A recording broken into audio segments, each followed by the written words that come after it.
The wind screamed across the frozen valley like a wounded spirit. Snow whipped through the dark pine trees, covering the mountain trail in thick white drifts.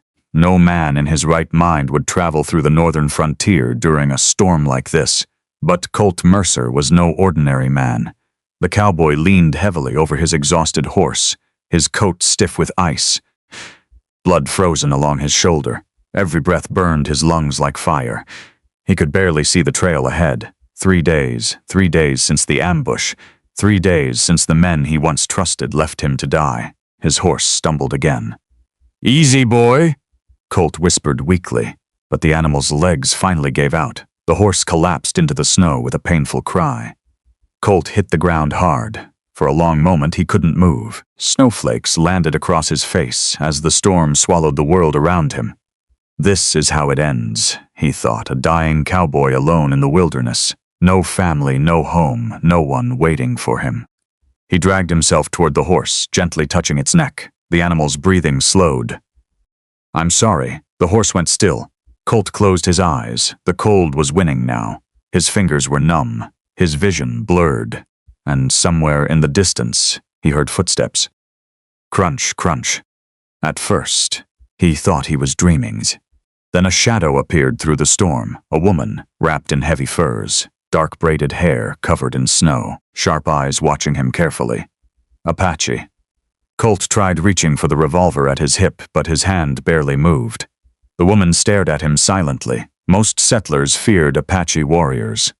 Most cowboys would have drawn first, but Colt no longer had the strength. The woman stepped closer. Her face carried deep sadness and caution. Then she noticed the blood soaking through his coat. Without a word, she knelt beside him. Colt's eyes widened slightly. Why would she help me? The woman studied his wound. Bullet wound, bad infection, fever, a dead man walking. She looked toward the dark forest behind her, as though debating something dangerous inside her mind.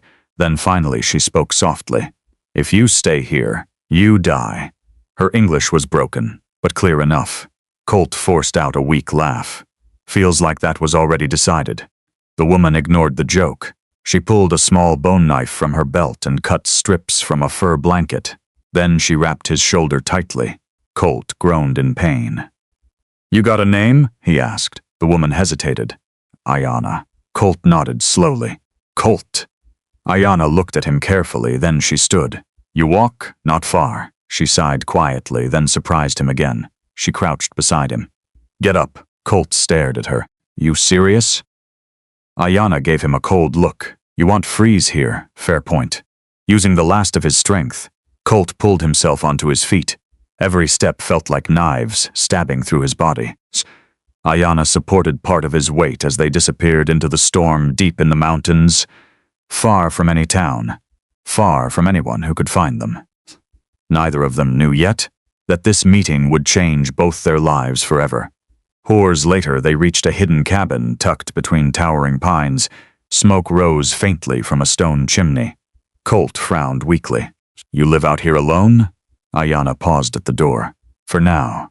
Something in her voice carried pain. Inside, the cabin was warm but simple. Animal pelts, dried herbs hanging from wooden beams, a small fire crackling in the corner, and one tiny pair of moccasins beside the fireplace. Colt noticed immediately a child's shoes, but there was no child. Aiyana quickly moved them aside. Her face hardened. "Sit." Colt lowered himself painfully near the fire while Aiyana prepared hot water.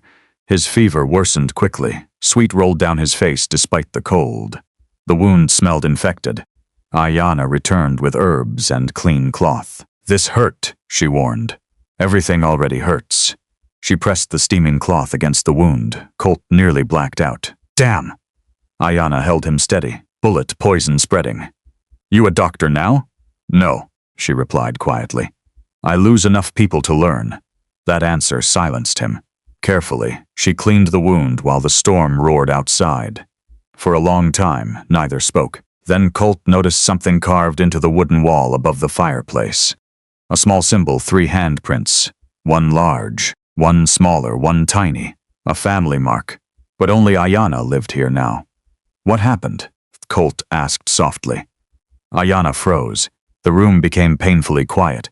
For a moment, Colt thought she wouldn't answer, then she whispered, "Soldiers came last winter." Her eyes stayed fixed on the fire. "They search for Apache fighters. My husband try protect village."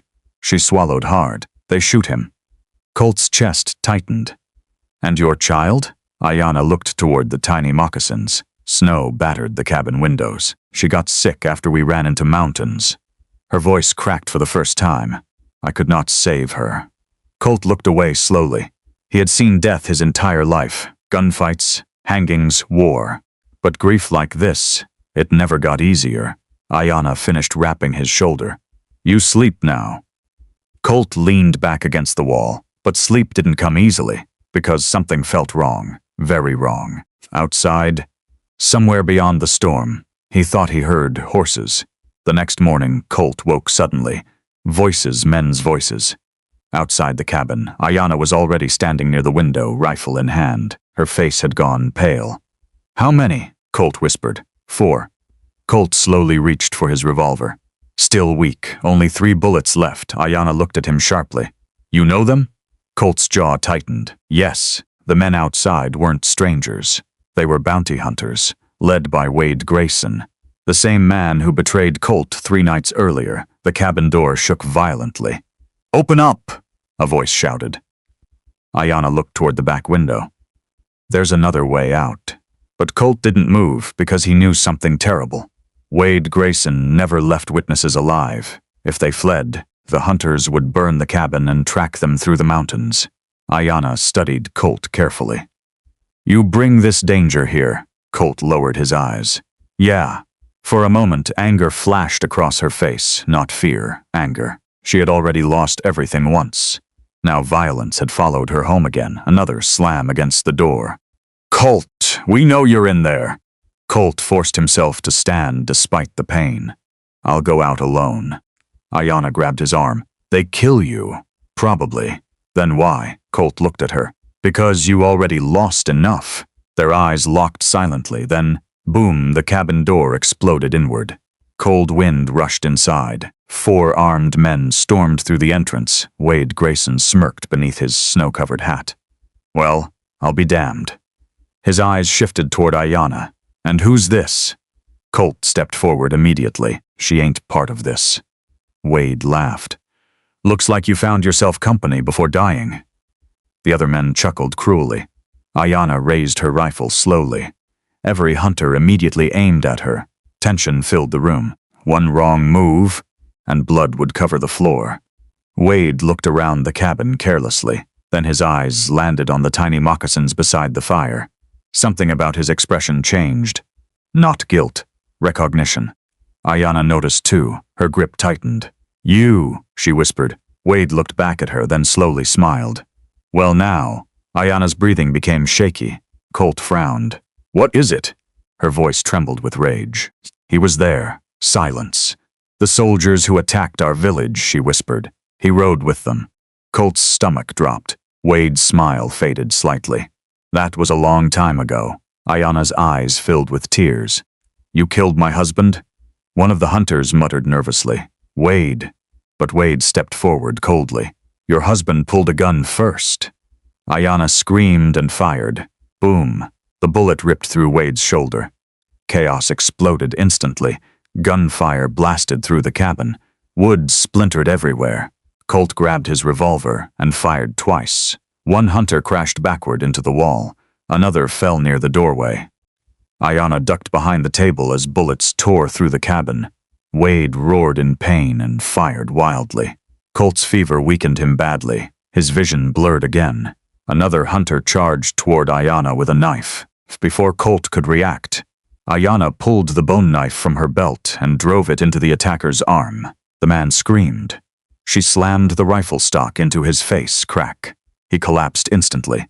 Outside, the storm intensified. Wind screamed through the broken cabin door. Wade stumbled backward, bleeding heavily. "You think this changes anything?" he shouted. Colt aimed his revolver carefully. Only 1 bullet left. Wade noticed a cruel grin spread across his face. "Go ahead." Then, click, Wade laughed, but suddenly, Aiyana stepped beside Colt, Holding her rifle steady, her eyes burned with fury. "This," she said coldly, "is for my family." Boom. Wade Grayson fell backward into the snow, dead. Silence returned at last. Only the storm remained. Colt slowly lowered the empty revolver. Aiyana stood frozen, staring at Wade's body outside the cabin, not victorious, not relieved, just exhausted, years of pain, years of grief. Finally catching up to her, then quietly, she began to cry. 3 days later, the storm finally passed. Sunlight touched the mountains again. Colt had regained enough strength to stand outside. Aiyana buried the dead far from the cabin. No celebration, no revenge speeches. Just silence. Afterward, they sat beside the fire together. "You saved my life," Colt said quietly. Aiyana stared into the flames. "You saved mine too." Colt shook his head slightly. "I brought danger here, but you stayed." That mattered to her. More than he realized. For the first time in years, the cabin no longer felt empty. And for the first time in even longer, Colt Mercer no longer felt alone. Winter slowly began to fade. The snow melted across the valley, and though neither of them could erase the past, somewhere deep in the frozen mountains, two broken souls had found something neither expected again, a reason to keep living.